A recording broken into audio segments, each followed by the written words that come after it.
I'll tell you what I'm concerned about. I'm concerned about large corporations like JP Morgan Chase, $4 trillion of assets under management. I'm concerned about Blackstone, who's just pumping 3.7 billion pounds into the UK housing market. These are the things that I'm worried about. And I'm worried about that because if you want to talk about wealth inequality, the UK, based on a GDP per capita, would be the 51st poorest state in the United States. We are very, very poor compared to the United States. We are insignificant.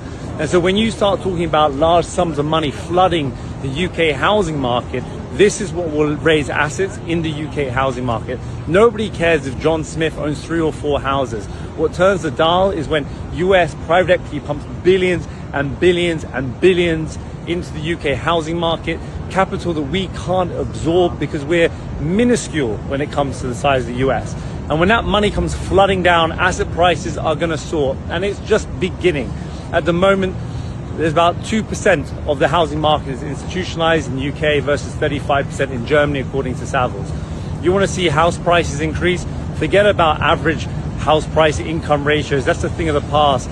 House prices now, asset prices are driven by money supply, and there's no more money than in New York.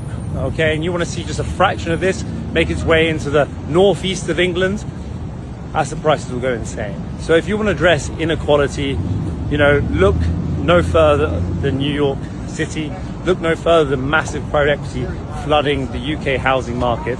And if you can do something about that, then it make a large contribution to wealth inequality in the UK, or potentially the increasing wealth gap in the UK driven by private equity.